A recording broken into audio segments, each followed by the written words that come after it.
खेल खिलाड़ी खेल, खेल खिलाड़ी खेल, खेल खिलाड़ी खेल, खेल खिलाड़ी खेल, खेल खिलाड़ी खेल, खेल खिलाड़ी खेल, खेल खिलाड़ी खेल, खेल खिलाड़ी खेल। हंसकर मिलकर डटकर बढ़कर खेल खिलाड़ी खेल, हंसकर मिलकर डटकर बढ़कर खेल खिलाड़ी खेल, खेल खिलाड़ी खेल, खेल खिलाड़ी खेल, खेल खिलाड़ी खेल, खेल खिलाड़ी खेल।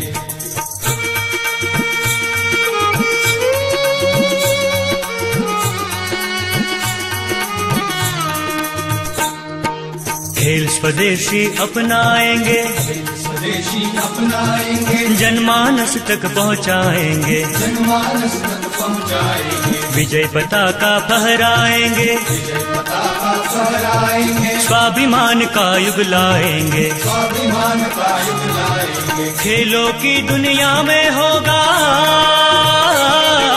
खेलों की दुनिया में होगा प्रथम हमारा खेल, खेल खिलाड़ी खेल, खेल खिलाड़ी खेल, खेल खिलाड़ी खेल, खेल खिलाड़ी खेल।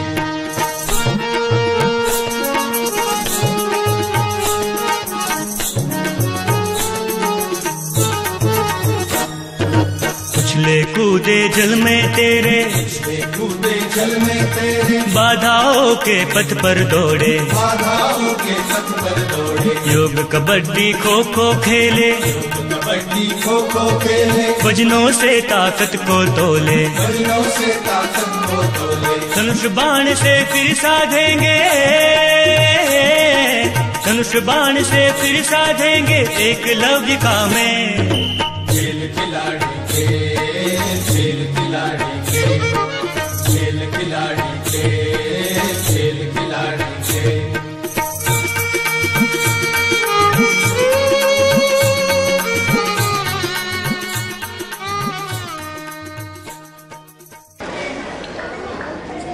শুভ অপরাহ্ন, নমস্কার সুধীবৃন্দ।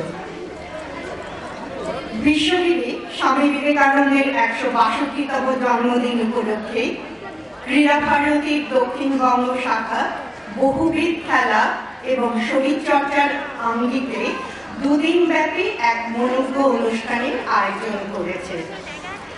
এই আজকের অনুষ্ঠানে সহযোগী সংস্থা হিসাবে আছে পূর্বাঞ্চল সংস্কৃতি কেন্দ্র এবং সংঘ। আজকের এই অনুষ্ঠানে আমরা পেয়েছি ক্রীড়া ভারতীর সঙ্গে সম্পৃক্ত বেশ কয়েকজন বিশিষ্ট এবং গুণী মানুষজনদের। আমি নামগুলো একটু বলছি, আপনারা মঞ্চে এসে আপনাদের আসনে বসবেন। প্রথমে আমি ডাকছি major general Shri Shibnath Mukherjee, retired major general Shibnath Mukherjee, Shri Raj Chowdhury, Shri Biswajit Pali, Shri Debashis বিশ্বাস, ডক্টর অরবিন্দ ব্রহ্ম,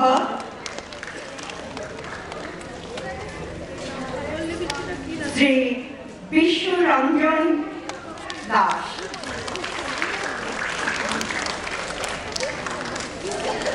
শ্রী কল্যাণ চৌবে, শ্রী মলয় মুখার্জি, শ্রী দীপঙ্কর রয়, শ্রী মেহতাব হোসেন,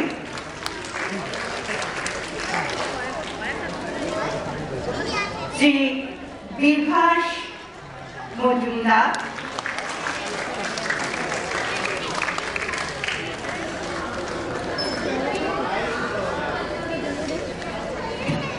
শ্রীমতী জয়ন্তী মন্ডল,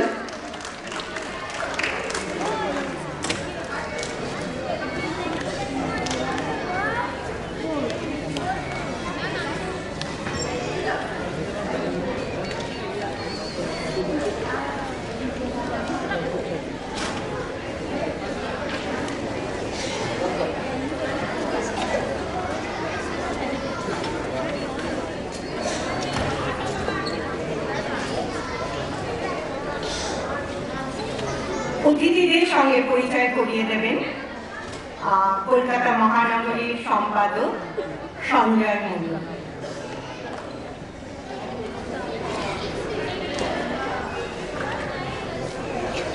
শ্রী ডক্টর পার্থ বিশ্বাস,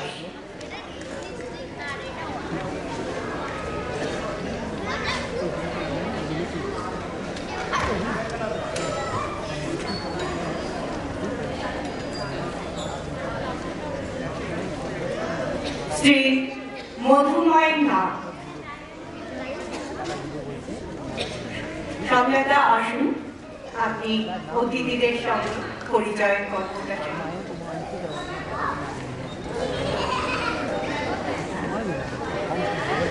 মিনাজি, অতিথি সঞ্জয়দা বললেন অতিথি পরিচয় পরে হবে। আগে আমাদের যে স্বামীজি, ভারত মাতা এবং হনুমানজি যে প্রতিকৃতি আছে, অতিথিরা তাদের পুষ্পার্ঘ অর্পণ করে তাদের মঞ্চে আসনে বসবে, তারপরে অতিথি পরিচয় পর্ব শুরু হবে। আমি অতিথিদের অনুরোধ করব তারা প্রতিকৃতিতে পুষ্প অর্পণ করবার জন্য।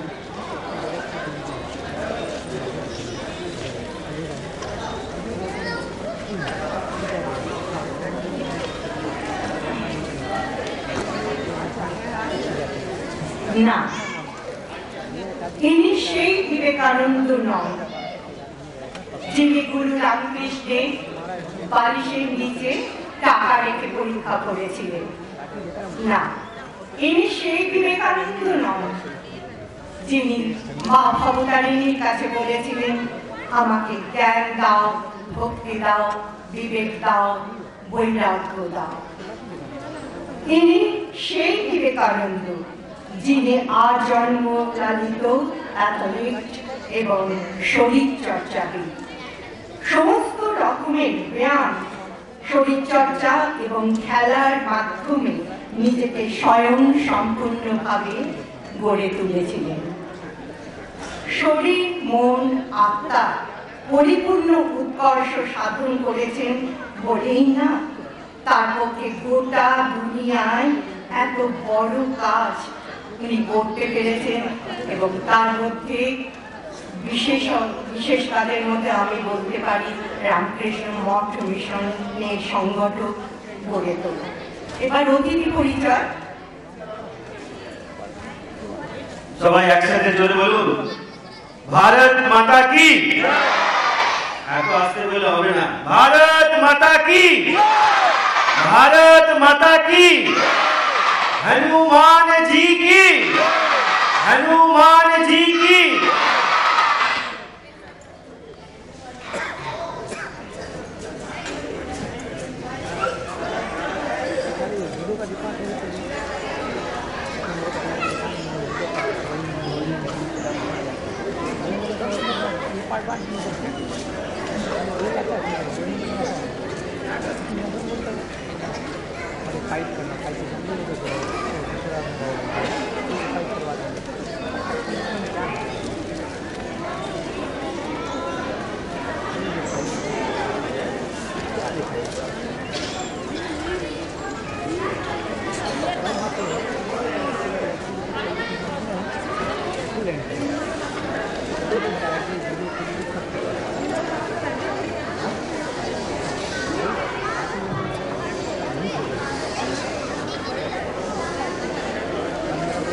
स्वामी विवेकानंद जी के 162वें जन्म दिवस के अवसर पर क्रीड़ा भारती दक्षिण बंग के द्वारा 2 दिवसीय खेलकूद महोत्सव का आयोजन किया गया है।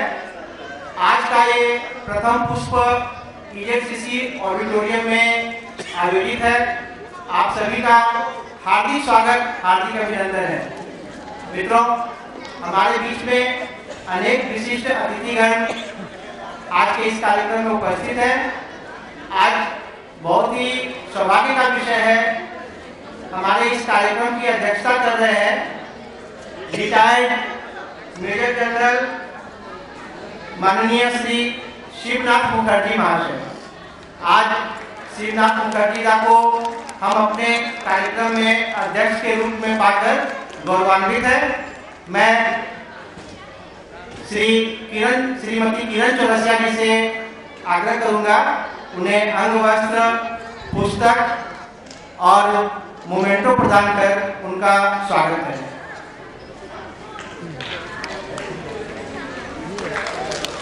सभी जोरदार तालियों से स्वागत करें।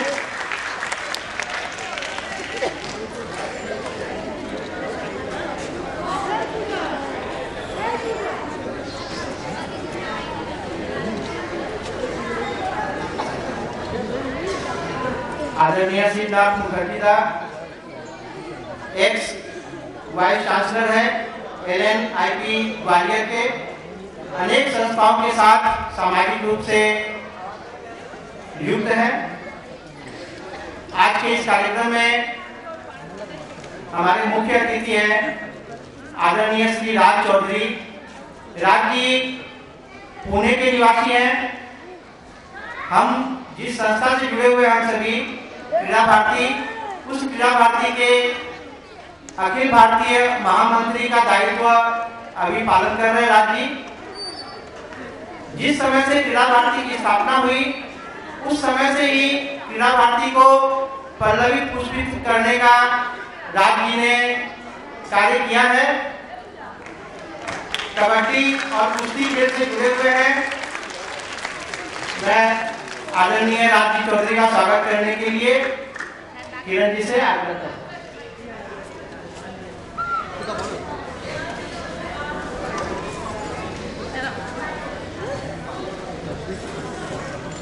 हमारे बीच में उपस्थित हैं वेस्ट बंगाल क्रीड़ा भारती के माननीय प्रेसिडेंट आदरणीय श्री विश्वजीत पालिका। विश्वजीत दा कबड्डी टीम के फॉर्मर कैप्टन रहे हुए हैं। उनके कैप्टनशिप में 3 बार भारतीय कबड्डी टीम ने 3 बार गोल्ड जीता है और आज भी कबड्डी का कोचिंग विश्वजीत हम सबके बीच में करते हैं। आज हम सबको उनका मार्गदर्शन प्राप्त होता रहता है। मैं गोपा जी से आग्रह करूंगा उन्हें अंग वस्त्र प्रदान कर उनका स्वागत करें।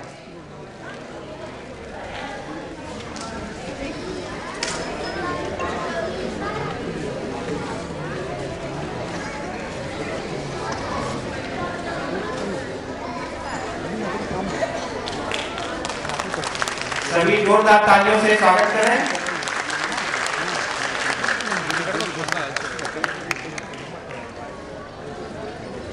हमारे बीच में उपस्थित है क्रीड़ा भारती दक्षिण बंग के माननीय अध्यक्ष आदरणीय श्री देवाशीष विश्वास। देवाशीष दा इनकम टैक्स डिपार्टमेंट में ज्वाइंट कमिश्नर है, माउंटेनिंग से जुड़े हुए हैं और उन्हें माउंटेनिंग के क्षेत्र में तेनजिंग नोर्गे अवार्ड से सम्मानित किया जा चुका है, जो कि माउंटेनिंग के क्षेत्र में अर्जुन अवार्ड के समकक्ष है। 8000 फीट के 9 माउंटेन में से 7 माउंटेन को देवाशीष दा ने जयी किया है। आज उन्हें माधवी लता जी को मैं आग्रह करूंगा उनका सम्मान करना।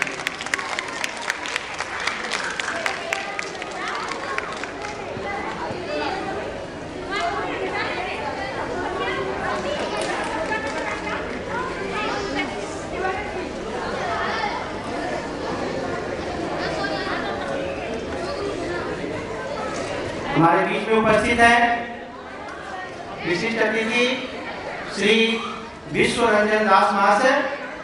विश्व रंजन दास मार्शल आर्ट के विशेषज्ञ हैं।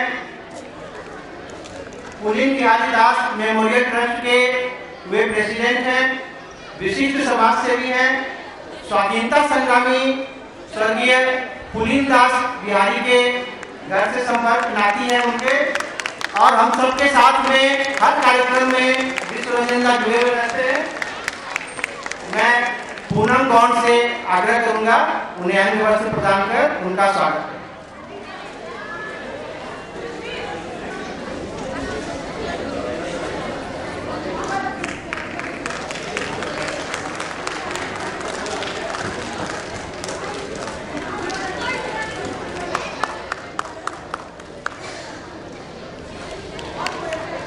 हमारे बीच में उपस्थित है आज इस कार्यक्रम में क्रीड़ा भारती के साथ सहयोगी संस्था सक्षम, उस सक्षम संस्था के आदरणीय प्रेसिडेंट श्री डॉक्टर अरविंद ब्रह्म महाशय, मैं किरण जी से आग्रह करूंगा उनका अभिनंदन करें।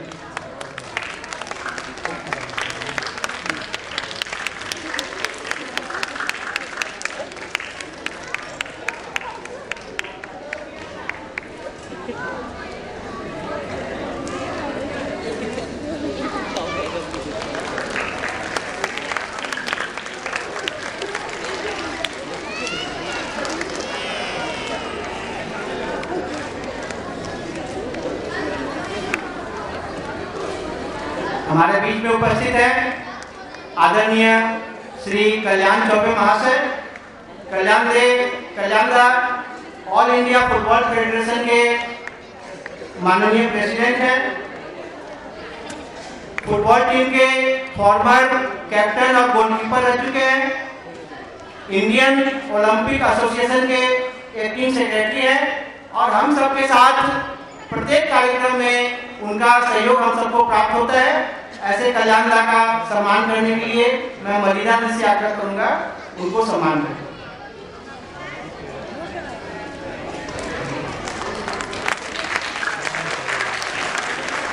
दीपांकर दा के आग्रह करती श्री दीपांकर राय आग्रह करती कि हम होंगे।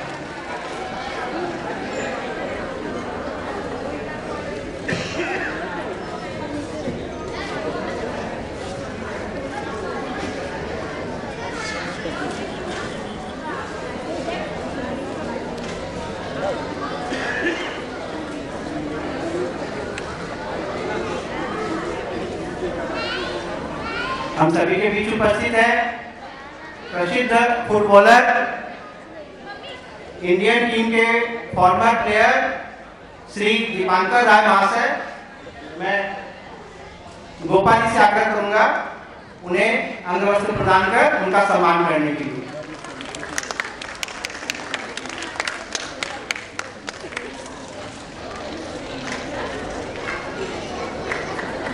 जोरदार तालियों से दीपांकर दा का अभिनंदन करें।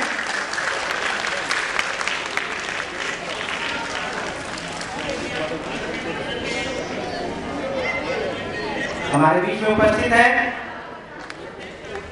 एक और विशिष्ट फुटबॉलर जिन्होंने भारतीय टीम में फुटबॉल खेल करके और बहुत ही प्रसिद्ध फुटबॉलर आदरणीय श्री मेहताब हुसैन दा, मेहताब जी को सम्मान करेंगे पूनम जी।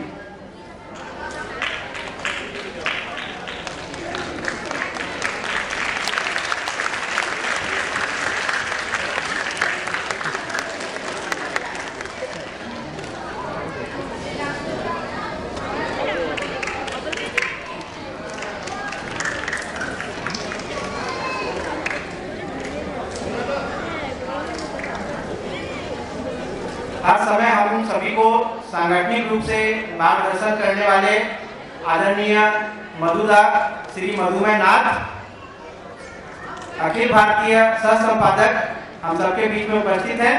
मैं माधुरी जी से आग्रह करूंगा उन्हें सम्मान करने।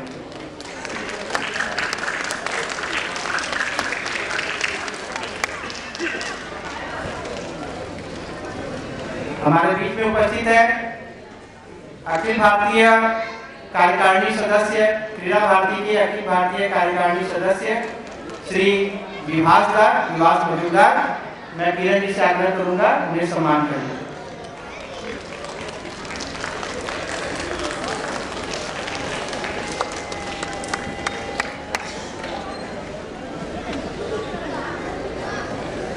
हमारे बीच में उपस्थित है डॉक्टर पार्थो विश्वास, पार्थोदा हर समय हर कार्यक्रम में हम सबके साथ में सहयोग रहता है। पार्थोदा का पूर्व क्षेत्र के माननीय संयोजक है क्रीड़ा भारती के, हावड़ा श्री चैतन्य कॉलेज के प्रोफेसर हैं और ताइक्वांडो के इंटरनेशनल कोच है पार्थोदा।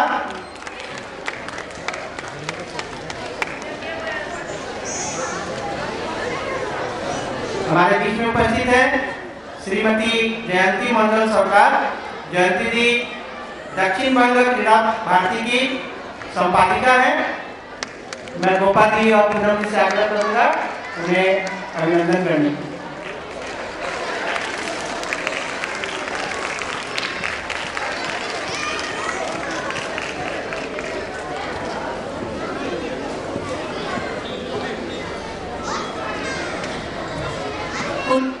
অতিথি পরিচয় পর্ব শেষ হলো।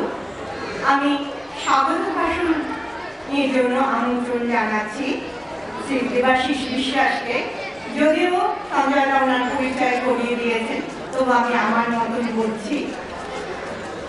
ক্রীড়া ভারতীর দক্ষিণবঙ্গ শাখা প্রেসিডেন্ট, যিনি পৃথিবীর সর্বোচ্চ শৃঙ্গ এবং পৃথিবীর ছাপ জয় করেছেন। এছাড়া অ্যাডভেঞ্চার গেমসে রাষ্ট্রীয় যে সর্বোচ্চ সম্মান তেনজিং নরগে পুরস্কার প্রাপক শ্রী দেবাশিস বিশ্বাসকে আমন্ত্রণ জানাচ্ছি স্বাগত ভাষণের জন্য।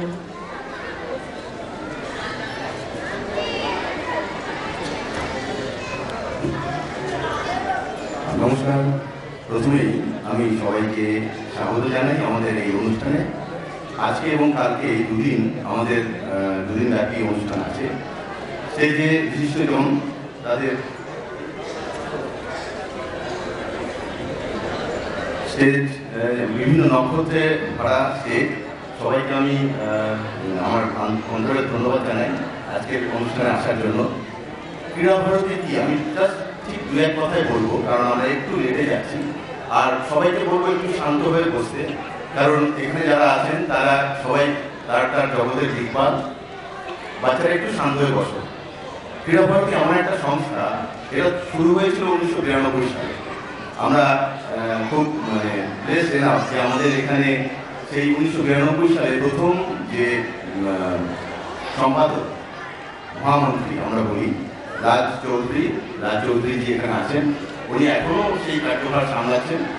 ক্রীড়া ভারতী এমন একটা সংস্থা যেটা কোনো একটা মাত্র খেলার উপরে না, ভারতবর্ষে যত খেলা আছে যেগুলো আমরা বলি যে ট্র্যাডিশনাল স্পোর্টস আর এস্টাবলিশ স্পোর্টস, দুরকম খেলা, ক্রিকেট ফুটবল এগুলো সব এস্টাবলিশ স্পোর্টস।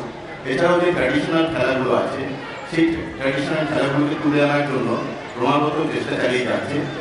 অসংখ্য প্রোগ্রাম হয় আমরা ক্রীড়া ভারতীর তরফ থেকে আমরা করে যাচ্ছি। কিছু প্রোগ্রামের কথা আমি আপনাদের বলি।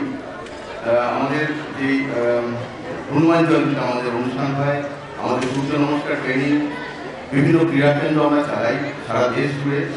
ন্যাশনাল স্পোর্টস ডে, যেটা মেজর ধ্যানচাঁদের জন্মদিন, সেই উপলক্ষে আমরা অনুষ্ঠান করি। আমাদের যে প্রথম মোটো ছিল যে আমাদের ইচ্ছা প্লেগ্রাউন্ড ইন এভরি ভিলেজ, প্রতিটা গ্রামে যেন খেলার মাঠ আমরা তৈরি করতে পারি, সেখানে যেন ছেলেরা আসে। এই যে খেলো ইন্ডিয়া, এর প্রথম যে আমাদের চিন্তা ভাবনা, সেই থেকেই আজকে আমরা দেখতে পাচ্ছি সরকারের খেলো ইন্ডিয়া প্রকল্প চালু হচ্ছে। 1992 সালে প্রতিষ্ঠার পর থেকে এখনো পর্যন্ত ক্রীড়া ভারতী রাজ্য থেকে জাতীয় স্তরে সাফল্যের সাথে তার ছাপ ফেলেছে। ভারতবর্ষের যে 29টি রাজ্য আছে, প্রতিটি রাজ্যে 45টি প্রদেশের 500টিরও বেশি জেলায় এর বিস্তৃতি হয়েছে। আমাদের নীতিবাক্য ক্রীড়া বৃত্তি সদাচার ও রাষ্ট্রদেব প্রীতি যুবা। ক্রীড়া জগতের ক্রীড়াপ্রেম আমাদের এথিক্স, সেটাকে আমাদের ডেভেলপ করা।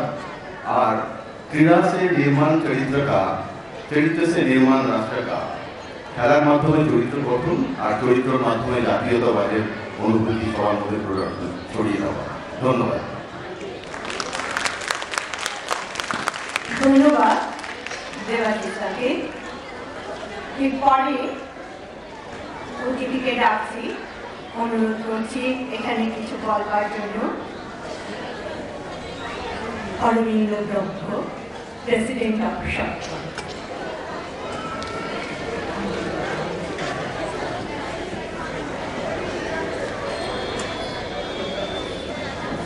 নমস্কার। ক্রীড়া ভারতী দক্ষিণবঙ্গ প্রান্ত সম্মেলনে সক্ষম দক্ষিণবঙ্গকে জোড়ার জন্য আমি প্রথমেই ক্রীড়া ভারতীকে অসংখ্য ধন্যবাদ জানাবো। কারণ আজকে এখানে যে অতিথি সমাগম হয়েছে, আজকে মঞ্চে উপবিষ্ট যারা বিশিষ্ট অতিথিরা রয়েছেন এবং যারা এখানে অন্যান্যরা আজকে দর্শক আসনে বসে আছেন, আমার মনে হয় যে আমাদের এই সক্ষম সংগঠনটা সম্পর্কে দু এক কথা বলার সুযোগটা আমি হাতছাড়া করতে চাইছি না। সক্ষম হলো, অনেকেই হয়তো আপনারা জানেন না, সক্ষম হলো একটি জাতীয় সংগঠন যেটা হচ্ছে দিব্যাঙ্গদের সেবাতে সবসময় নিবেদিত তারা থাকে। দিব্যাঙ্গ অর্থাৎ বিশেষভাবে সক্ষম যেসব আমাদের ভাই বোনেরা রয়েছে, আমরা যাদেরকে দিব্যাঙ্গ বন্ধু বলি, দিব্যাঙ্গ ভাই বোন বলি, এটি একটি জাতীয় সংগঠন যার প্রধান কার্যালয় নাগপুরে, এবং দীর্ঘদিন ধরে আমরা চেষ্টা করে যাচ্ছি যে যারা বিশেষভাবে সক্ষম যে আমাদের ভাই বোনেরা রয়েছে তাদেরকে যাতে আমরা সমাজের মূল স্রোতে ফিরিয়ে আনতে পারি। এবং এটাই হচ্ছে সক্ষমের মূল উদ্দেশ্য, যে সামাজিক ন্যায় প্রতিষ্ঠা এবং ক্ষমতায়নের মাধ্যমে দিব্যাঙ্গ ভাই বোনেদের সামাজিক মূল স্রোতে ফিরিয়ে আনা এবং তাদের যে স্পেশাল ট্যালেন্ট থাকে, যে বিশেষ প্রতিভাটা থাকে, সেটাকে সামনে তুলে আনা। আজকে মঞ্চে উপবিষ্ট বিভিন্ন খেলার জগতের গুণী কৃতি ব্যক্তিরা উপস্থিত রয়েছে। এর পাশাপাশি আপনারা হয়তো অনেকেই খেয়াল করেন যে এই ধরুন এই যে প্যারা অলিম্পিক হয়, প্রতিবন্ধী যে প্যারা অলিম্পিক গুলো হচ্ছে, সেখানেও কিন্তু ইদানিং ভারতবর্ষের যে পার্টিসিপেশন হচ্ছে এবং সেখান থেকে ভারত অনেক অনেক কিন্তু তারা মেডেল জিতে আসছে, আমাদের দেশের সম্মান উজ্জ্বল করছে। আমরা সক্ষমের পক্ষ থেকে জাতীয়ভাবে বা আমরা লোকালি এদেরকে আমরা সবসময় উদ্বুদ্ধ করার চেষ্টা করি, এদের পাশে থাকার চেষ্টা করি এবং এদেরকে বিশেষভাবে আমরা সম্মান প্রদান করে চেষ্টা করি যাতে আরো ভবিষ্যতে যে আমাদের এই দিব্যাঙ্গ ভাই বোনেরা রয়েছে তারা যাতে এদেরই মতো আমাদের দেশের, আমাদের সমাজের মুখ উজ্জ্বল করতে পারে। আমাদের এখন কেন্দ্রীয় সরকার বর্তমানে 21টা শারীরিক এবং মানসিক অসুখকে তারা চিহ্নিত করেছে, যেগুলোকে তারা এই ডিসেবিলিটির মধ্যে ফেলেছে। তো সক্ষম এই 21টা ডিসেবিলিটির যে প্রকোষ্ঠ আছে তা নিয়ে কাজ করে। যেরকম ধরুন যারা ধীমহীন আছে, সেখানে শ্রবণ আছে, প্রাণদা আছে, সবিতা আছে, বিভিন্ন ধরনের ধরুন নেপ্রোসি নিয়ে যে রোগ আছে, কানে না শোনার যে রোগ আছে, বা ধরুন চড়ুইপতি অর্থাৎ শারীরিক অক্ষমতার যে ব্যাপারটা আছে, চেতনা অর্থাৎ মানসিক ভাবে অসুস্থতার যে ব্যাপার রোগগুলো আছে, এরকম বিভিন্ন রোগ নিয়ে কিন্তু সক্ষম কাজ করে যায়। নিরন্তর আমরা কাজ করে চলি এবং আমাদের মূল উদ্দেশ্যটাই থাকে যে সামাজিকভাবে যাতে আমরা এই দিব্যাঙ্গ ভাই বোনেদেরকে সামনে নিয়ে আসতে পারি, তাদের ভেতরে যে প্রতিভাটা রয়েছে সেই প্রতিভাটা যাতে স্ফুরণ করতে পারে, তার জন্য প্রপার রাস্তা তাদের দেখাতে পারে। আজকে এখানে আপনারা যে উপস্থিত আছেন, হয়তো আপনারা অনেকেই জানেন বা আপনাদের চেনা পরিচিতর মধ্যে এরকম অনেক দিব্যাঙ্গ ভাই বোনেরা রয়েছে। আপনারা জানবেন যে এদের জন্য কেন্দ্রীয় সরকার বর্তমানে ইউডিআইডি একটা কার্ড করেছে। যেরকম ধরুন আমাদের ক্ষেত্রে আধার কার্ড আছে, আমাদের দিব্যাঙ্গ ভাই বোনেদের জন্য কেন্দ্রীয় সরকার একটি ইউডিআইডি কার্ডের ব্যবস্থা করেছে।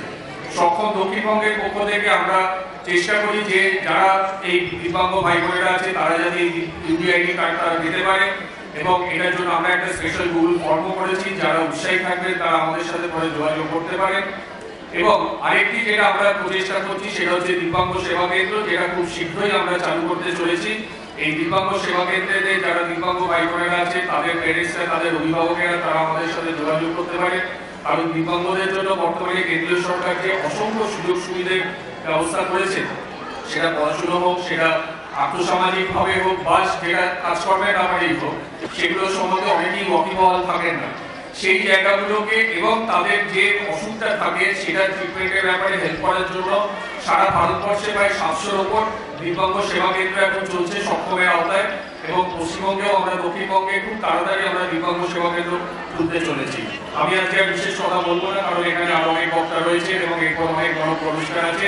আবারও আমি ক্রীড়াভারতীকে ধন্যবাদ জ্ঞাপন করছি যে সক্ষম দক্ষিণবঙ্গকে এই বিশেষ প্রোগ্রামটিতে আমাদেরকে অ্যাসোসিয়েট করার জন্য। ধন্যবাদ। ধন্যবাদ শ্রী অরবিন্দ ব্রহ্মকে তার এই মহান কাজের জন্য। এছাড়া আজকের অনুষ্ঠানে সহযোগী সংস্থা হিসেবেও ওনারা আছেন। এবারে আমি অনুরোধ করব কিছু বলবার জন্য শ্রী বিশ্বরঞ্জন দাস। উনি মাসালা বিশেষজ্ঞ, সমাজসেবী, president of Punit Bihari Das Memorial trust, এবং ওনার আরেকটি পরিচয় হচ্ছে বিপ্লবী পুনিত বিহারী দাসের।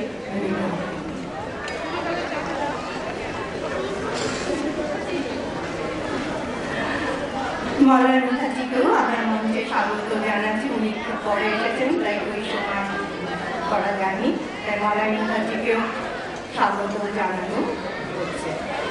আমি এখন মঞ্চে ডেকে নেব বিশ্বরঞ্জন দাস।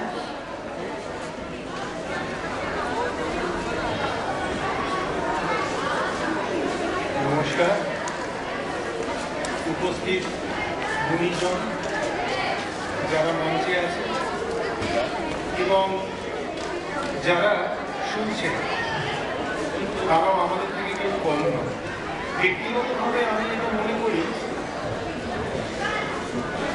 ব্যক্তিগতভাবে এটা আমার ধারণা যে ভারতবর্ষের প্রতিটি এবং ভারতবর্ষ এবং পৃথিবীর প্রতিটি লোকের মধ্যেই কিন্তু ট্যালেন্ট রয়েছে, এবং সেই ট্যালেন্টটা কোথায় আছে, কোন দিকে আছে, সেইটা বার করার কাজ হলো এক শিক্ষকের।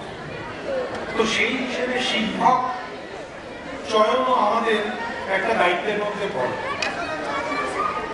এবারে যে কথাটা সব থেকে গুরুত্বপূর্ণ আজকের দিনে, সেটা হলো যে আমরা স্বামী বিবেকানন্দের থেকে শিখলাম যে শরীর চর্চার প্রয়োজনীয়। বঙ্কিমচন্দ্র তিনি ধর্মতত্ত্বে শারীরিক শিক্ষার কথা বললেন, সেখানে একটা অধ্যায় আছে। কিন্তু আমি যার নাতি পুলিন বিহারী দাস ভারতবর্ষের প্রথম শারীরিক চর্চা ঘাম ঝরিয়ে তার চিত্রায়ন করে, তার ব্যাখ্যা করে এবং বিভিন্ন সূত্র ধরে শারীরিক শিক্ষার কি দর্শন হতে পারে সেটা বর্ণনা করে গেছে। এবং সেইটা নিয়ে একটা গবেষণা Jadavpur university department of English করে। প্রায় 3 বছরের ওপর ধরে সেই গবেষণা চলেছিল। ভাগ্যক্রমে সেই গবেষণায় কিছু তথ্য প্রমাণ এবং কিছু শারীরিক কলাকৌশল দেখিয়ে আমিও যুক্ত থাকতে পেরে ভাগ্যবান হয়েছি। তার থেকে এই 3 বছরে এবং সারা পৃথিবী ধরে এই শারীরিক দর্শন নিয়ে যে আলোচনা এবং সেটা করে আমরা যে সিদ্ধান্তে এসেছি, সেই সিদ্ধান্ত হলো যে আজ থেকে প্রায় 120 বছর আগে এক বাঙালি পুলিন বিহারী দাস তিনি শারীরিক দর্শন সম্বন্ধে যা লিখে গেছে এবং যে বর্ণনা করেছেন, সেটা এক কথায় অভিনব নয়, সেটা এক কথায় বিরল বলা যেতে পারে। যারা এখানে মার্শাল আর্ট, আমরা ফুটবল সম্বন্ধে অনেক কিছু এখন জানি, ক্রিকেট সম্বন্ধে অনেক কিছু জানি, কারণ এটা সারা বিশ্ব এটা নিয়ে অনেক চর্চা করে। কিন্তু মার্শাল আর্ট, তারপরে সাঁতার এবং আমাদের কিছু স্টেট অফ দ্য আর্ট দেশীয় খেলাধুলো, যেটা দিয়ে আমরা আমাদের শারীরিক চর্চা করতে পারি, সেইগুলো নিয়ে পৃথিবীতে সেরকম একদম সচিত্র বর্ণনা এবং বিশ্লেষণ, সেই বিশ্লেষণ কিন্তু পুলিন বিহারী দাস ছাড়া সেরকম কিছু পাওয়াও যায় না, আমরা দেখি। যেমন বুবিসির একটা পুঁথি, সেই পুঁথি খুব সম্ভবত আজ থেকে প্রায় 1000 খানেক বছর আগে, সেখানেও এত বর্ণনা আমরা পাইনি। সম্ভবত সেই পুঁথিটি ছিল চীনের কোনো লেখা। তার পরবর্তীকালে আমরা যখন ক্যারাটে, কুংফু, শাওলিন টেম্পল এবং অন্যান্য ওকিনাওয়া ক্যারাটে এইগুলো নিয়ে আলোচনা করছি, সেখানেও সেরকমভাবে চিত্র দিয়ে আধুনিক মার্শাল আর্ট কী ধরনের হওয়া উচিত, কী ধরনের আমাদের চরিত্র হওয়া দরকার, কী ধরনের প্র্যাকটিস করা দরকার, সেগুলো নিয়ে সেরকম কোনো তথ্য পাওয়া যায় না। এবার এই তথ্যগুলো কি, সেটা যদি আমি আপনাদের আজকে সংক্ষিপ্ত সময় আমি 1-2 লাইন বলতে চাইছি, সেটা আপনারা মিলিয়ে দেখুন যে একজনকে যদি একটা যে কোনো ব্যাপারে, খেলার ব্যাপারে হতে পারে, পড়াশোনার ব্যাপারে হতে পারে, বিজ্ঞানের ব্যাপারে হতে পারে, বিজ্ঞানের কোনো আবিষ্কারের ব্যাপারে হতে পারে, সেখানে যদি তাকে উন্নতি করতে হয় তাহলে কি কি জিনিসের প্রয়োজন, যেটা পুলিন বিহারী দাস আজ থেকে প্রায় 120 বছর আগে লিখেছিল। আপনারা ভাবুন, শরীর, মন, জ্ঞান এবং চরিত্র, এই 4টে একদম স্পেসিফিক্যালি এখন সারা পৃথিবীতে এই নিয়ে গবেষণা হচ্ছে। আমি একটা উদাহরণ আপনাকে দিই, সেটা হলো যে আজকে ইস্টবেঙ্গল মোহনবাগানের একটা খেলা আছে, সেখানে একটা বিরাট আলোচনার বিষয়বস্তু দাঁড়াচ্ছে এই যে ইস্টবেঙ্গল ক্লাবে অনেকজন অসুস্থ এবং শারীরিকভাবে সেরকম পটু নয়, তারা আজকে মোহনবাগানের মতন এরকম একটা পটু দলের সঙ্গে পেরে উঠবে কিনা। আপনারা এবার এটা ভাবুন, শরীর, মন, জ্ঞান এবং চরিত্র, এবং আগে যে কথাটা প্রথমেই আমি শুরু করেছিলাম যে প্রত্যেকেই ট্যালেন্টেড। আমরা এখন কোন দিকে নজর দিচ্ছি যে এই ট্যালেন্টেড লোকগুলো আমাদের আজকে নেই বলে আজকে আমরা বোধহয় সেরকম পারফর্ম করতে পারবো। কিন্তু যদি আপনার চরিত্র থাকে, আপনার যদি খেলার প্রতি সেই ট্যালেন্টটা থাকে, আপনার যদি সাহস থাকে এবং আপনার যদি শরীরটা থাকে, তাহলে যারা অ্যাভেলেবেল আছে তারাও কিন্তু যুদ্ধ করতে পারবে এবং তারা জিততেও পারবে। তো এইটা বলে গেছিলেন পুলিন বিহারী দাস 120 বছর আগে। 120 বছর পরে আমরা আলোচনা করছি এটা যে আমাদের এরা পারবে না আর কি। তার কারণ হলো এদের মধ্যে তার মানে কোনটা কম আছে? এদের মধ্যে কি জ্ঞানের অভাব রয়েছে যারা খেলবে আজকে? আরেকটা জিনিস হলো যে আমি প্রথমেই বললাম যে প্রত্যেকটা লোকের কিন্তু ট্যালেন্ট রয়েছে। এবার খেলার মাঠে 11 জন খেলছে, মাঠে 90 গজে 11 জন খেলছে এবং সেই 11 জনের মধ্যে 11 জন 11টা প্লেসে খেলছে। তাহলে তার মানে প্রত্যেকেরই এই 11টা লোকের তার সেই রকম ট্যালেন্ট থাকা দরকার এবং সেই জায়গায় যে খেলছে সেই জায়গায় তার চরিত্রায়ন হওয়া দরকার। তো জাস্ট একটু ছোট করে বলার জন্য আজকে এই উদাহরণটা দিলাম। আরেকটা কথা আমি জাস্ট আপনাদের একটু বলি, সেটাও হলো পুলিন বিহারী দাস সেই যুগে তিনি লিখে গেছিলেন।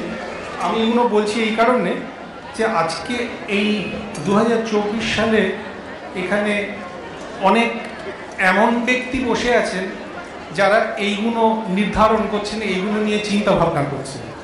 তো আমি যদি কিছু ভাবনা তাদের মাথায় ঢোকাতে পারি, সেই সময় তিনি বলেছিলেন যুদ্ধ মুৎশুদ্ধি। এই যুদ্ধ মানে হলো যুদ্ধ করার মানসিকতা, মুদ মানে হলো হর্ষ বা প্রীতি। আপনি সেরকমভাবে মেন্টালি সেই জায়গায় আছেন কিনা, না মুষড়ে বসে আছেন যে আজকে আমি পারবো না বা এরকম। সুদ, সুদ মানে হলো উত্তম, আমি উত্তম পারফরমেন্স আমি ওটা তুলে দিতে পারবো কিনা। আর ধী, সেটা হলো বিচার শক্তি। এবার একটা বল নিয়ে আমি ওইদিকে দেওয়ার কথা না এদিকে দেওয়ার কথা সেটা না হলে ওপর দিয়ে দুম করে একটা লক করে দিলাম। তো আপনারা ভেবে দেখুন এই চারটে যদি সুদ, মুদ, শুদ্ধি 1 নম্বর। 2 নম্বর উনি আরেকটা কথা তখন বলেছিলেন সপ্তশোধী। সপ্তশোধী মানে সময়, সুবিধা, সহিষ্ণুতা, সাহস, সতর্কতা, সদ্বুদ্ধি এবং স্ফূর্তি, তবেই সফলতা আসে। পৃথিবীর বিভিন্ন দেশে কি হচ্ছে সেইটা নিয়ে আমরা চিন্তা ভাবনা না করে আমি একটা কথা পুলিন বিহারী দাসের বলে এখানে শেষ করব। সেটা হলো যে অশক্ত লোকের কখনোই খুব উন্নতি সম্ভব নয়, হলেও কোনো শক্ত লোকের হাত ধরতে হয় এবং তার সাহায্য প্রার্থী হয়ে থাকতে হয়। এবার ঘটনাটা হলো, তাহলে আমরা ওই সারা জীবনই অশক্ত হয়ে থাকবো, না নিজে নিজে আমরা কিছু ডেভেলপ করব? আমাদের বিদেশ থেকে কোনো টেকনোলজি আনতে হবে, না আমরা নিজেরাই কিছু টেকনোলজি এখানে তৈরি করব? আমি এতক্ষণ যা যা বললাম সমস্তই কিন্তু এই ক্রীড়া, তার কারণটা হলো যে একটা কথা আমার ঠাকুরদাও খুব বলতেন এবং আমিও বলে যাচ্ছি, শেষ কথা, সেটা হলো শরীর মাধ্যম খলু ধর্ম সাধনম। এর মানেটা হলো যে আপনার শরীরটাকে আগে ঠিক রাখুন, মনের মধ্যে এই বলটাকে তৈরি করুন, তাহলেই দেশের উন্নতি হবে এবং এই জাগতিক শক্তি দিয়ে তখন দেশপ্রেমটা বাড়বে। কারণ মুখে আমি একটা দেশপ্রেম বললাম, তারপরে সেটা হলো না এবং ভাবলাম যে না, এটা বোধহয় অন্য কোনো কারণ আছে। তো যাই হোক, এই ভাবনাটা যদি আপনাদের মধ্যে ঢোকাতে পেরে থাকি তাহলে নিজেকে যথেষ্ট ধন্য মনে করব। আজকে এই বলেই শেষ করছি। নমস্কার।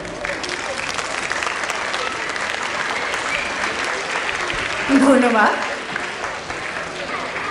মলয় মুখার্জিকে। উনি একটু দেরিতে এসেছেন, তাই সম্মান জানাচ্ছেন কিরণদি। এরপরে আমাদের বক্তব্য রাখবেন Shri Kalyan Chaubey, all India football ফেডারেশনের প্রেসিডেন্ট এবং স্বনামধন্য গোলকিপার সবাই জানে, আর acting secretary of Indian Olympic association Sreepur.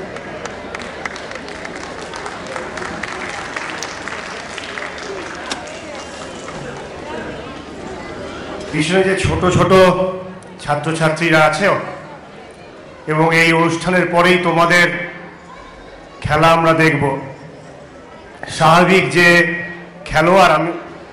খেলোয়াড়দের খেলার সময় বা খেলার আগে খুব বেশি কথা শুনতে, ভাষণ শুনতে ভালো লাগে না। আমরা খেলার আগেও খেলার জন্য মনোনিবেশ করতাম, ওয়ার্ম আপ করতাম, খেলার পরেও টিম জিতেছে বা হেরেছে, প্রাইজ ডিস্ট্রিবিউশনে কখন ট্রফি পাবো, আনন্দ করব, ট্রফি নিয়ে বন্ধুদের কাছে যাব। তো সেখানে খুব বেশি কথা শুনতে খেলোয়াড় হিসেবে এত ভালো লাগেনি আমার মনে হয় যে এখানে যে ছাত্রছাত্রীরা আছে তাদেরও একই অবস্থা। কিন্তু প্রতিটা অনুষ্ঠানেরই একটা নিয়ম থাকে এবং সেই নিয়মের কিছু ভাগ থাকে। যার এই প্রথম ভাগ, অভিজ্ঞ ব্যক্তিরা যারা জীবনে স্ব ক্ষেত্রে প্রতিষ্ঠিত হয়েছেন, তারা তাদের অভিজ্ঞতার কথা আগামী প্রজন্মের কাছে রাখবে। আমরা যদি সিনেমায় দেখে থাকি তোমরা, তো জাজ সাহেব কি বলেন যখন অনেক কোলাহল হয় ঘরে, কক্ষে, অর্ডার অর্ডার অর্ডার। বা যদি ক্লাসরুমে স্যার নেই, ছাত্র এমন চিৎকার করছে পাশের ঘরেও চলে যাচ্ছে কথা, তো স্যার এসে আবার থামায়। তেমনি আমরা ক্রীড়াভারতীতে যারা আছি তারা চুপ করানোর জন্য বা মনোনিবেশ নেওয়ার জন্য বলি, ভারত মাতা কে, ভারত মাতা কে, ভারত মাতা কে। আমার কাছে 3 মিনিট আছে, 180 সেকেন্ড, তার মধ্যে আমি শেষ করব। আর শেষ ছেলেটিও যেখানে বসে আছে বা মেয়েটি, সেও 180 সেকেন্ড শুনবে, এমন আমি অনুরোধ করব। মঞ্চে উপস্থিত আছেন ক্রীড়াভারতী রাষ্ট্রীয় মহাসচিব রাজ চৌধুরীজি এবং রাষ্ট্রীয় যুগ্ম সচিব মধুময় দা, তার সাথে বিভাস মজুমদার দীর্ঘদিন ধরে ক্রীড়াভারতীর সাথে যুক্ত ছিলেন, বর্তমানে অন্য দায়িত্বে রয়েছেন। এছাড়া এই মঞ্চে যারা রয়েছেন তারা প্রত্যেকে স্বনামে প্রতিষ্ঠিত, আমার ঘোষক এবং ঘোষিকারাও তারা তাদের দায়িত্ব পালন করছে। খেলোয়াড় হিসেবে আমি একটা কথা বলবো, প্রাক্তন খেলোয়াড় হিসেবে, যে ছাত্রছাত্রীরা আজকে খেলোয়াড় হিসেবে এখানে এসেছো, ভাই এবং বোন, তোমাদেরকে বলি যে তোমার জীবনের, তোমার পরিবারের, তোমার রাজ্যের, তোমার দেশের সম্মান, গর্ব তুমি নিজে তৈরি করতে পারো। মাননীয় বিশ্বরঞ্জন দা বোঝাচ্ছিলেন কেন সুস্থ শরীর এবং মন থাকা দরকার এবং তাতে কিভাবে একজন বিজয়ী হতে পারে জীবন ক্ষেত্রে। যদি খেলাকে আমরা যুদ্ধ বলে মনে করি, তোমরা দেখো আমরা সব সময় অভিযোগ করি, মানুষের সাধারণ স্বভাব, এইটা ছিল না তাই আমি পারিনি, ওইটা নেই তাই আমি পারলাম না। কিন্তু যদি যতটুকু রয়েছে, ঈশ্বর ভগবান আমাকে যতটুকু দিয়েছে, সেইটা নিয়ে যদি আমি বলি যে এইটা নিয়ে আমি বিজয় করেছি, আমি যেটা লড়াইয়ে গেছিলাম, তাহলেই দেখবে তুমি কাঙ্ক্ষিত ফল পাবে। কেন আমি এই কথা বলছি? সাধারণ স্বাভাবিক দৃষ্টিতে আমরা যারা মানুষ, কি আছে, দুটো চোখ আছে, দুটো কান আছে, দুটো হাত আছে, পা আছে। এইখান থেকে অনুষ্ঠানের জন্য বাড়ি থেকে আমি এখানে এসেছি, হেঁটে আমি সিঁড়ি দিয়ে উঠেছি, মঞ্চের চেয়ারে বসেছি। এটা স্বাভাবিক এবং সাধারণ বলে মনে হয়েছে। এবং তারপর আমি হয়তো অভিযোগ করেছি, আমাকে যে দায়িত্ব দেওয়া হয়েছে সেই দায়িত্বে যখন আমি পারিনি, তখন আমি অন্যের ওপর দোষ দিয়েছি। কীরকম? মনে করো আমি ফুটবল খেলি, আমি একজন গোলকিপার, আমি গোল খেয়ে গেছি, আমি বলেছি যে ডিফেন্সটা ভালো ছিল না, স্ট্রাইকার গোল করতে পারিনি, সাইড ব্যাক আমার পাশে দাঁড়ায়নি, তাই গোল হয়েছে। আমি স্ট্রাইকার, গোল করতে পারিনি, রেফারি ঠিক ছিল না, কোচ আমায় খেলায়নি। অর্থাৎ আমি আমার সাধারণের উপর নিজের ব্যর্থতা অন্যের উপর চাপিয়েছি। আমি এক মুহূর্তের জন্য ভুলে যাই যে আমি যেটাকে সাধারণ স্বাভাবিকভাবে মনে করছিলাম, যে দুটো হাত, দুটো পা, দুটো চোখ, দুটো কান, এটা স্বাভাবিক। কিন্তু তারও আগে পূর্ববর্তী বক্তা সক্ষম সম্পর্কে বলতে গিয়ে উনি বোঝালেন যে এই পৃথিবীতে অনেক মানুষ রয়েছেন তাদের এই সাধারণ সুবিধাটুকুও নেই, যার দুটো হাত, দুটো পা, কোনো একটা অভাব আছে, দুটো চোখের একটা অভাব আছে, সেটা কাকে দোষ দেবে? কারণ কোনো অভিযোগ করবে যেটা নেই। ফল ফল মানুষকে বুঝিয়ে দেয়, পরিকল্পনা চলে, কিন্তু ফলে বৃক্ষ তোমার নাম কি, ফলেরও পরিচয়। এশিয়ান গেমস 1 বছর আগে শেষ হয়েছে, অক্টোবর 2023-এ। 655 জন অ্যাথলিট, তোমরা যারা রয়েছ, আমার দৃঢ় বিশ্বাস, মেয়ে বাবু তুই একটু বস, তোমাদের ভবিষ্যতের জন্য। কেন বলছি যে 655 জন অ্যাথলিট এশিয়ান গেমসে 2023-এ গেছে চায়নাতে, তারা 107খানা মেডেল জিতে এসেছে। 655-এর মধ্যে 107।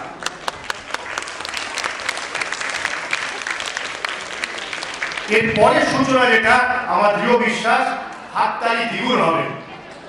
যারা দিব্যাঙ্গ বন্ধু বলে কথা হচ্ছিল, বিশেষভাবে সক্ষম, তারাও এশিয়ান গেমস খেলেছে। তারা কত মেডেল জিতেছে? তারা 111টা মেডেল জিতেছে।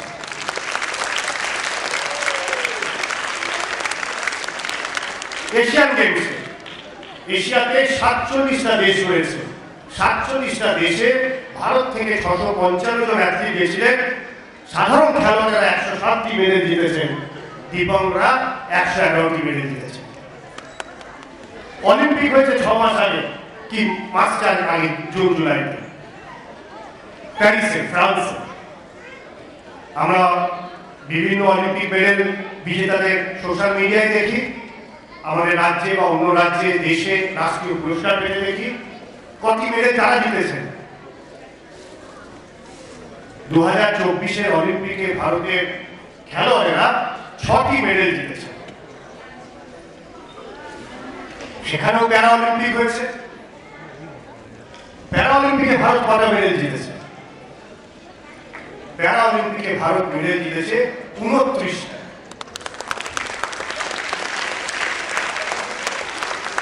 আমি কেন এই উদাহরণ দিচ্ছি তোমাদের সামনে? আমি এই সভাঘরে যারা প্রথম সারিতে বসে রয়েছে, প্রথম 5টা সারিতে বসে রয়েছেন, আমি তাদের জন্য আমার বিষয় রাখছি না। প্রথম 5টি পরে থেকে যে কচিকাচারা রয়েছে, তাদের বয়স 8 বছর, 10 বছর, 12 বছর, 14 বছর, 15 বছর, যাদের থেকে জীবন হিসেবে আমি বেশি দেখিয়েছি বলে মনে করি এবং অভিজ্ঞতা, সেই অভিজ্ঞতা যদি তোমার কাজে লাগে, প্রথম হলো যে নালিশ বন্ধ করতে হবে, অভিযোগ বন্ধ করতে হবে। ওর জন্য আমি পারিনি, যদি এই অভিযোগ, এই মানসিকতা আমি শেষ করতে পারি, ও খারাপ বলে হচ্ছে না, যদি এইটা বন্ধ করতে পারি, আর নিজের দিকে যদি আমি তাকাই, নিজের যদি আমি লক্ষ্যে স্থির থাকি, সেই মহাভারতের অর্জুনের পাখির চোখ থেকে শুরু করে একের ওপর ধনুর্বিদ্যা প্রশিক্ষণ, এইটা যদি আমি নিজেকে উন্নতির পথে নিয়ে যেতে পারি, সারা বিশ্ব জয় করতে পারি। আর যদি নিজে আমি বিজয়ী হই, আমাকে দেখে আমার গ্রামের লোকেরা, আমার পাড়ার লোকেরা, আমার শহরের লোকেরা, আমার প্রদেশের লোকেরা, আমার দেশের লোকেরা বিজয়ী হবে। ক্রীড়া ভারতীর নেতৃত্বে, ক্রীড়া ভারতীর পরিচালনা, ক্রীড়া ভারতীর সংগঠনে সারা দেশে ক্রীড়া ভারতী যেভাবে খেলাধুলার কাজ করছে, আজ থেকে নয়, দশকের পর দশক ধরে, যদি ক্রীড়া ভারতীর সাথে যুক্ত হও, যদি বিজয়ী হওয়ার মানসিকতা নিয়ে যুক্ত হও, তাহলেই দেশ বিজয়ী হবে। আর দেশ তোমার হাত ধরে বিজয়ী হবে, যে নতুন প্রজন্মের হাত ধরে বিজয়ী হবে।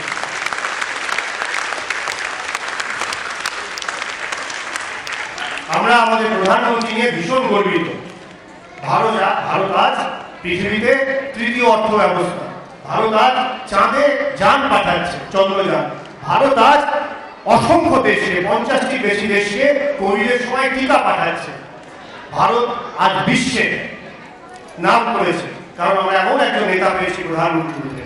কিন্তু শিশু, যদি প্রত্যেক শিশুর মনে বিকাশ হয় নেতা হিসেবে, যদি নেতা হিসেবে হতে হয়, তাহলে স্বামী বিবেকানন্দকেও দেখে যে ফুটবল খেলো, তোমার চরিত্রে দৃঢ়তা আসবে, অর্থাৎ লড়াই করার মানসিকতা আসবে।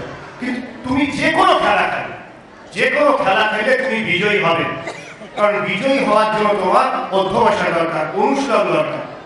যদি বিজয়ী নাও হও, পরাজিতও যদি হও তুমি কোনো খেলায়, কোনো প্রতিযোগিতায়, প্রতিস্পর্ধায়, তবুও তুমি আবার উঠে দাঁড়ানোর জন্য যে শক্তি পাবে, মানসিক এবং শারীরিক, সেটাও তোমাকে খেলা শেখাবে, ক্রীড়া ক্ষেত্র শেখাবে। এইটা তুমি ক্রীড়া ভারতীর সাথে যুক্ত হও, নিজের যাবতীয় যতটুকু আছে সাধ্য, সামর্থ্য, শ্রম এবং মন দিয়ে তুমি ক্রীড়া ভারতীকে দাও। সকলে ভালো থাকো। আরেকবার ভারত মাতাকে, ভারত মাতাকে, ভারত মাতাকে।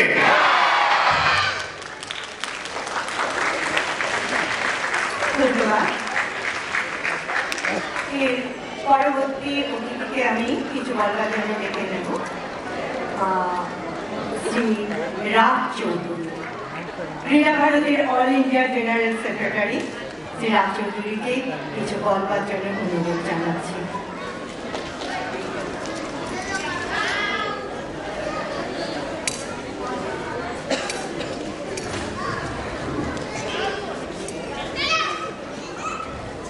मंच पर आसीन रिटायर्ड मेजर जनरल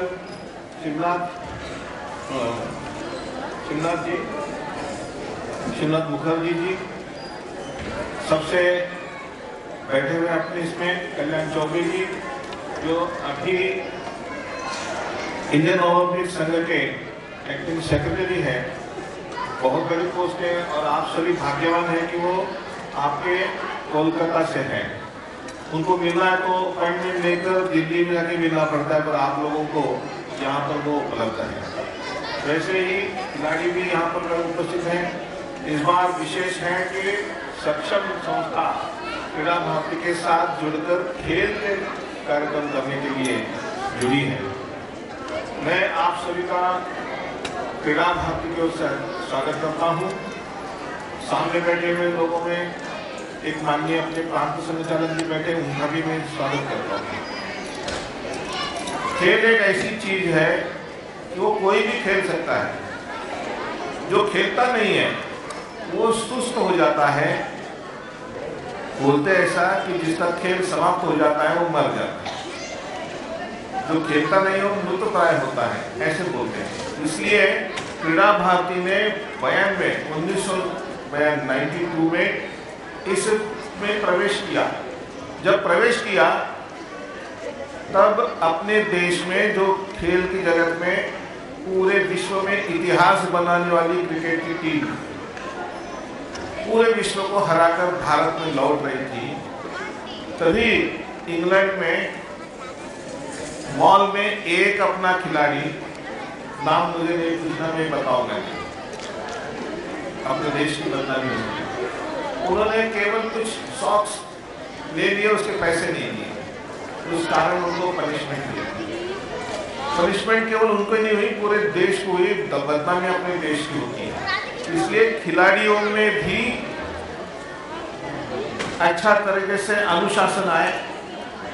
देश का नाम रोशन करने के लिए हम जाते हैं तो देश का नाम कभी अपनी हंसी गिरे नहीं।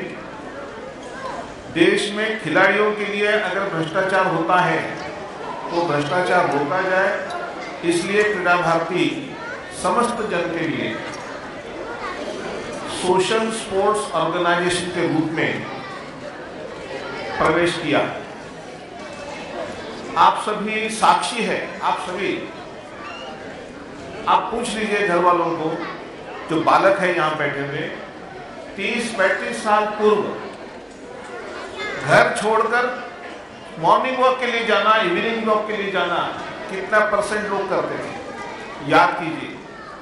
और अभी आप देहात में भी जाएंगे, अर्बन जगह जाएंगे, पार्क में देखेंगे तो बहुत सारी संख्या ये मॉर्निंग वॉक इवनिंग वॉक के लिए आती है।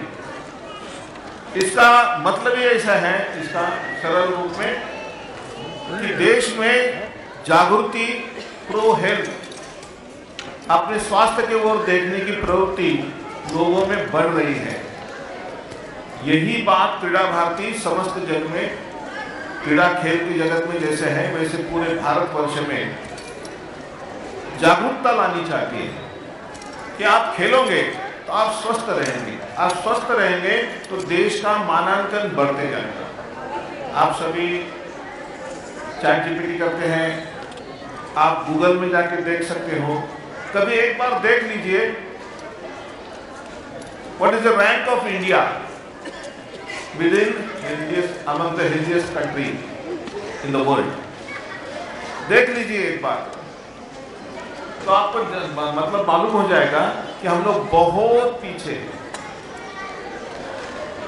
मैं स्वयं स्विट्जरलैंड गया हूँ, वहाँ का नेचर देखा हूँ, वहाँ का आल्प्स देखा हूँ, माउंटेन्स देखा हूँ, वहाँ जाकर आया हूँ, माउंटेन्स पे भी जाकर आया हूँ। जितने माउंटेन्स वहाँ पर है, जितना बर्फ वहाँ पर है, उससे ज्यादा बर्फ हमारे देश में हिमालय में है। अराउंड द कंट्री हमारे पास में माउंटेन्स बहुत सारे, माउंटेनियर बैठे हैं देवाशीष जी यहाँ पर। वहाँ पर माउंटेनिंग के लिए लोग जाते हैं, साइकिलिंग के लिए जाते हैं, माउंटेन साइकिलिंग के लिए जाते हैं। सारा हम यहाँ पे कर सकते हैं, परंतु प्रवृत्ति मन में आना चाहिए कि मैं कुछ ना कुछ कर सकता हूँ मेरे देश के लिए। यदि आप केवल साइकिलिंग भी करते हैं तो भी आप बहुत अच्छा आपका स्वास्थ्य रहेगा। आपकी दवाइयाँ जितनी कम होगी उतना देश का मानांकन बढ़ेगा। मैं तो अभी आजकल लोगों को बताता हूँ कि अपना देश विकासमय देश है, डेवलपमेंटल कंट्री है, बहुत सारी डेवलपमेंट हुई है, पूरा विश्व अपने देश की ओर देख रहा है, यहाँ बहुत विकास हो रहा है। तो स्वास्थ्य के बारे में अभी भी लोगों में जो प्रवृत्ति आनी चाहिए वो खेलना चाहिए। खेलने से पूरा शरीर स्वस्थ रहता है और शरीर स्वस्थ यदि हो गया तो अपना देश युवा देश नाम से पहचाना जाएगा। आप सोचिए, सभी लोग थोड़ा ठीक से सुनिए कि आप स्वस्थ रहे और साल में एक बार केवल कफ सिरप नहीं लिया आपने, एक बोतल कफ सिरप जो है वो नहीं लिया, तो आपके घर में हर व्यक्ति 125 रुपए बचा सकती है। देश का हर व्यक्ति यदि स्वस्थ हो गया, उसने कफ सिरप नहीं लिया, तो हर व्यक्ति 100 रुपए बचा सकता है। 140 करोड़ हमारे देश की जनता है, उन्होंने 100 रुपए बचाया तो 14,000 करोड़ रुपए अपने देश के बच सकते हैं। 14,000 करोड़ रुपए हम अच्छे आदत के कारण अपने देश के विकास के काम में ला सकते हैं। क्रीड़ा भारती का यही इकोनॉमिक्स बहुत साधा है, सीधा है कि आप स्वयं अच्छा खेल खेले तो ये सारा हो सकता है। खेल हमको किसने सिखाया? पूरे विश्व में सबसे पुराना जो देश है वो भारत देश है। ये भारतीय संस्कृति में खेल का प्रारंभ हुआ, कबड्डी के लिए यहाँ पर अपने 3 बार विश्व विजेता बैठे वाली थी। एक बात आज मुझे पूछा गया तो मैंने बताया कि गीता में क्या लिखा है, क्या बताते हैं गीता में? आत्मा अमर है, शरीर नश्वर है। शरीर तो मर जाता है परंतु आत्मा अमर रहती है। वही बात कबड्डी में है। मैं जाता हूँ सामने, आक्रमण करता हूँ, एक को मार देता हूँ, उसका आत्मा अमर हो जाता है, शरीर बाहर जाके बैठता है, उसको हम कहते हैं मर गया। तो वहां से सामने से आता है दूसरा, कबड्डी करते आता है, उसको मार देता है, वो मर जाता है, उसका आत्मा अमर होता है, वो दूसरे में जाके स्थापित होता है वहां पर, तो वो वापिस जीवित होकर खेल रहे हैं। अब ये बात अगर गीता में बताइए तो ये खेल भगवान श्री कृष्ण ने खेला है। इतना पुरातन हमारा विश्व में सबसे खेल कहाँ? कोई भी बात लीजिए, पेड़ पे चढ़ना, पेड़ पे उतरना, पेड़ पे दौड़ना, पेड़ पे लटकना, ये कौन खेलता था? श्री कृष्ण भगवान ने। जरासंध के साथ कुश्ती किसने खेला? भगवान श्री कृष्ण ने खेला। तीरंदाजी किसने की? मटकी उड़ने के लिए ऊपर कौन चढ़ता था, ये सारी बात अब देखेंगे तो हमारा संस्कृति जो है वो खेल की संस्कृति है और हमारा देश ओलंपिक में बहुत कम है। अनुशासन खेल से मिलता है, समाज अनुशासित होता है। मैं गया था पुणे के पास में मिलिट्री स्पोर्ट्स एकेडमी जो है, स्पोर्ट्स एकेडमी में मिलिट्री गया, वहां पर कर्नल साहब से मिला मैं। वहां पर आप मालूम हो नहीं मालूम हो बताता हूं मैं आपको कहानी वहां की। वहां पे नीरज चोपड़ा जी वहां प्रैक्टिस कर रहे थे। उनका दाहिना बायां हाथ उनका फ्रैक्चर हुआ था, इसलिए वो ग्राउंड पे नहीं आते थे। कर्नल साहब ने, कर्नल राकेश जी वहां पर है, कर्नल राकेश यादव, आजकल वो साइड में है, उन्होंने उनको डांट भरी, यहाँ पे रहना है तो खेलने के लिए आना पड़ेगा। उनका सर मेरा हाथ फ्रैक्चर है, तो क्या हुआ, कल सुबह ग्राउंड पे आ जाओ, अन्यथा आपका बेड लीगल चले जाएंगे। कर्नल साहब ने मुझे बताया कि दूसरे दिन नीरज जी वहां पर आ गए और रिपोर्ट किया, सर मैं आ गया, आई एम प्रेजेंट। तो क्या हुआ आपको, ग्राउंड पे क्यों नहीं आते हो? तो मेरा हाथ फ्रैक्चर है। सो व्हाट, पैर को क्या हुआ? नहीं कुछ नहीं हुआ, दौड़ कर आओ। अनुशासन प्रारंभ हुआ, दौड़ने लगे, 2 4 5 6 दिन 15 दिन दौड़ते दौड़ते बोले दौड़ना ही है तो फिर हाथ भी ठीक करना चाहिए, डॉक्टर से जाकर हाथ जल्दी ठीक करवा लिया और उनका प्रैक्टिस फिर से शुरू हो गया। उनके जो कोच थे वो और नीरज जी दोनों भी ग्राउंड पर उन्होंने विक्रम किया और कोच दौड़ते हुए कर्नल साहब के पास आया, सर आज अपने ग्राउंड पे वर्ल्ड रिकॉर्ड हो गया है, चलिए दिखाता हूँ।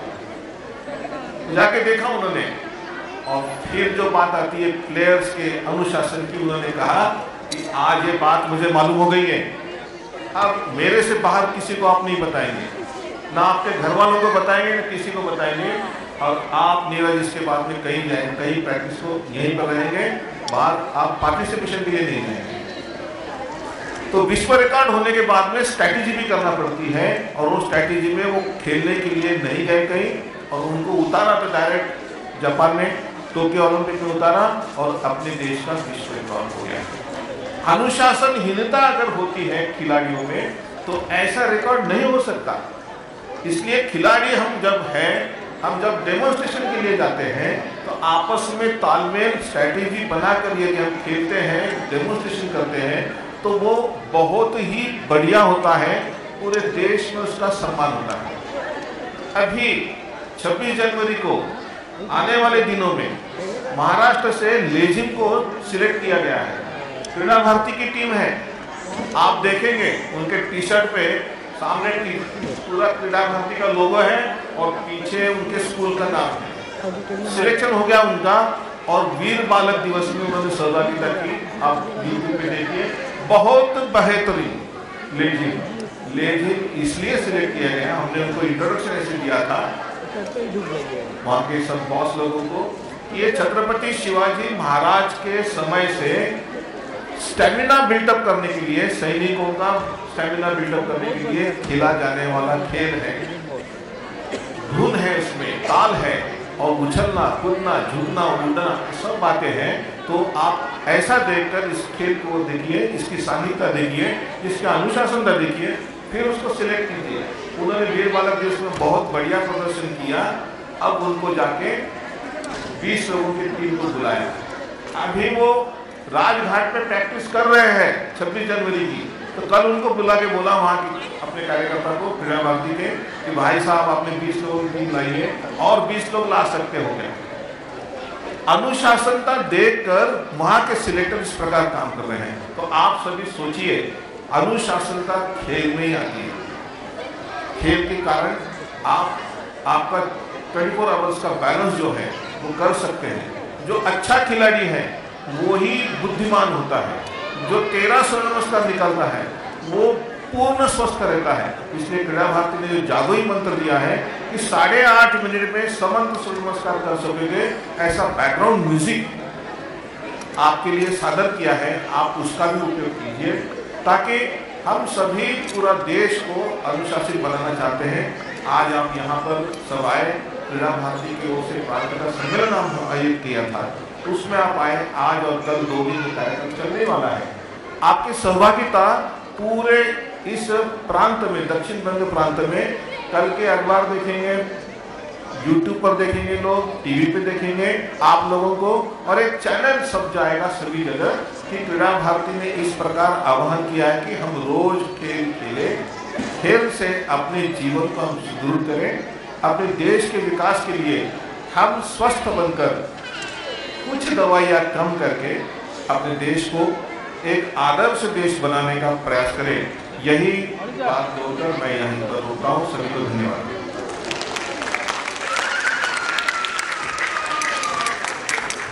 অনেক অনেক ধন্যবাদ।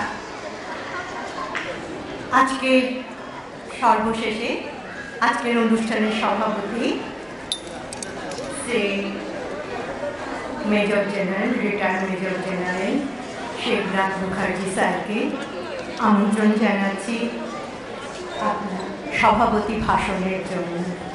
স্যার আসুন এবং সভাপতি ভাষণের জন্য retired major general Shri Shibnath Mukherjee.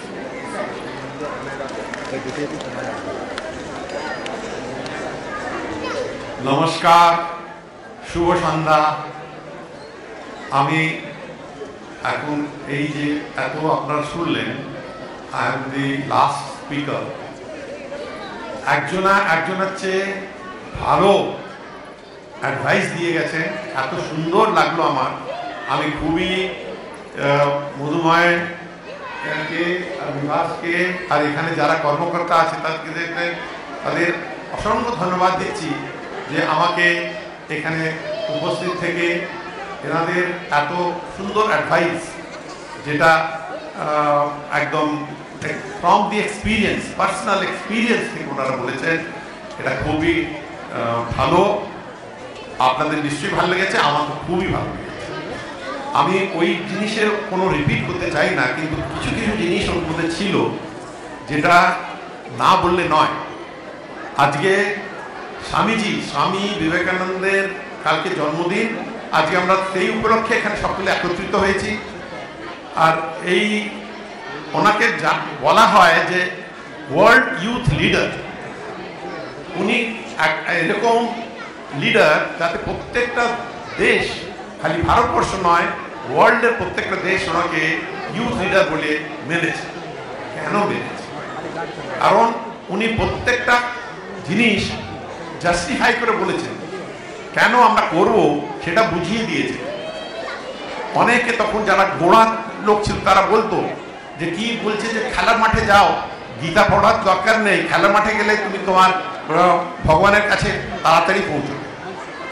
এই জিনিসটা কি না, এখন এখানে কথায় যেটা বললেন চরিত্র বিল্ডিং, সেটা খুবই ইম্পর্ট্যান্ট, যেটাকে আস্তে আস্তে আমাদের কমে যাচ্ছে। আগেকার দিনে বাবা মা, আমাদের পূর্বপুরুষরা, তারা যে শিক্ষা দিয়ে গিয়েছিল আমাদের, সেই শিক্ষা বোধ হয় আমরা দিতে পারছি না আমাদের বাচ্চাদের বা নাতি নাতনিদের। যার জন্যে ওদের দোষ দিয়ে লাভ নেই, দোষটা আমাদেরও আছে। আমাদেরও স্ট্রিক্ট হতে হবে, আমাদেরও বুঝতে হবে কোনটা কারেক্ট কোনটা নট কারেক্ট। নিজের একটা চরিত্রের জন্য একটা এক্সাম্পল আমাদের এখন যেটা দিলেন, অ্যাকচুয়ালি সেটা এত দুঃখজনক আর খুব shameful for every citizen of India. যতই ভালো একজনা কিছু করুক, পড়াশোনাতে যদি অনেক কিছু অ্যাচিভ করেছে, খেলাধুলাতে যদি অনেক কিছু অ্যাচিভ করেছে, কিন্তু যদি ওর চরিত্রটাই না থাকে, ওর যদি চালচলনটা ঠিক না থাকে, তাহলে ওর কোনো মূল্য নেই।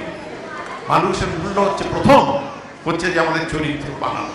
তো সেইটাই শিক্ষা আমাদের সকলকে দেওয়া উচিত। খেলাধুলো এটার জন্যে আমাদের তৈরি করে, খেলাধুলো আমাদের মনে একটা সাহস যোগায়, খেলাধুলো আমাদের কনফিডেন্স দেয়। আমি একটা ফৌজি লোক, 38 বছর আর্মিতে চাকরি করেছি।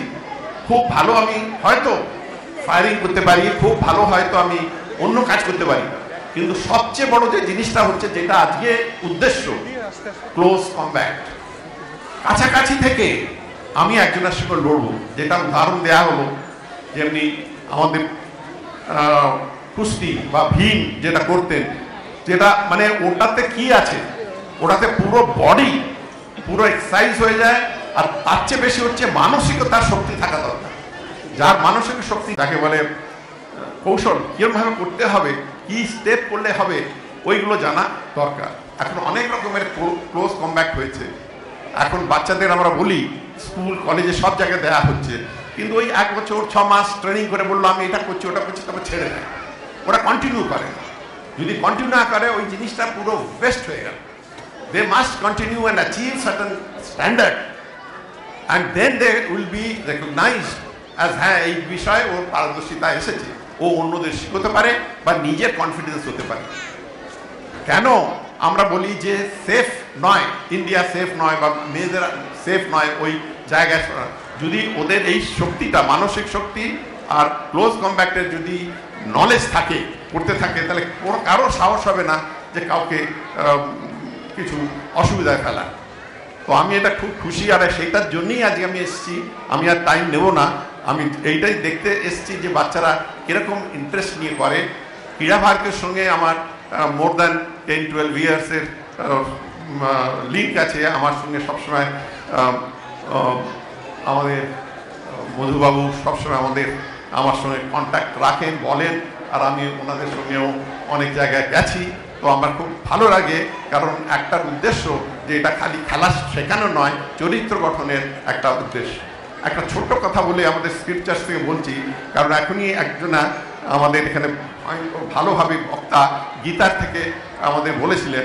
তো আমাদের বলা হয়েছে, সেই আমাদের স্ক্রিপচার্স বলছে, সুশীলা মাতৃপুণ্যেন পিতৃপুণ্যেন বুদ্ধিমান, যশস্বী বংশপুণ্যেন আত্মপুণ্যেন ভাগ্যবান। তো এইটা যেটা উনি বলেছিলেন, যে এখান থেকে 5-6টা লাইন ছেড়ে দিয়ে পেছনে যারা বসেছে তাদের জন্য এটা বেশি প্রযোজ্য, যে একজন বাচ্চা সুশীল আর সুশীলা হয়, মানে ভালো চরিত্র গঠন হয় যদি মার, কারণ মা হচ্ছে প্রথম আর সবচেয়ে বড় গুরু। মা যেরকমভাবে চালাবে বাচ্চা সেরকমভাবে শিখবে। তো এটা বাচ্চা সুশীলা হতে গেলে মার কন্ট্রিবিউশনটা অনেক বেশি। সুশীলা মাতৃপুণ্যেন পিতৃপুণ্যেন বুদ্ধিমান।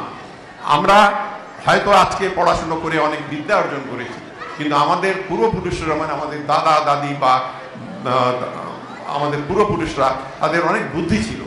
এখন বেশি আমাদের দুর্বুদ্ধি কুবুদ্ধি হচ্ছে, সুবুদ্ধিটা কমে যাচ্ছে। তো সেইটাকে কন্ট্রোল করার জন্যে বাবার চরিত্র দরকার। বাবা ভাবছে আমি যা করছি আমার বাচ্চারা কিছু দেখতে পাচ্ছে না, it is a glass house. যা বাবা করছে সব বাচ্চারা দেখছে আর ওটাই শিখছে। সেজন্য বাবাদের আগে কন্ট্রোল করতে হবে নিজেকে। সেটা যদি করতে পারে তাহলে বাচ্চারাও সুবুদ্ধি হবে। ওটা যশস্বী বংশপুণ্যেন, একটা বংশতে জন্মগ্রহণ করলে সেই বংশের যে যশটা সবসময় পাওয়া যায়। কিন্তু অনেকে দেখা গেছে যে অনেক ভালো বংশেতে হয়েছে, কিন্তু পরে ও জেলে হয়েছে। কারণ কি? আত্মপুণ্যেন ভাগ্যবান। ভাগ্য কেউ দিতে পারে না, গুরু কোচ বা বাবা মা কেউ কাউকে ভাগ্য দিতে পারবে না। তোমাকে সব জিনিস দিতে পারে বাচ্চাদের, এটা তোমরা সব পেতে পারো বাবার কাছ থেকে, কিন্তু ভাগ্যর জন্যে তোমাদের আত্মপুণ্যেন ভাগ্যবান, তোমাদের নিজের চেষ্টায় করতে হবে। সকলে নিজের চেষ্টা যদি করে, সেই চেষ্টাতেই ওর ভাগ্য তৈরি হবে। ভাগ্য অন্য কেউ তৈরি করে দিতে পারে না। তো এইটা মনে রেখে যদি আমরা সকলে এগোই, তাহলে আমাদের ভাগ্য হলেই দেশের ভাগ্য, আর দেশের ভাগ্য হলেই আমাদের ভাগ্য। কারণ দেশ যদি ভালো করে তাহলে আমরাও সকলে আনন্দে থাকতে পারবো। জয় হিন্দ।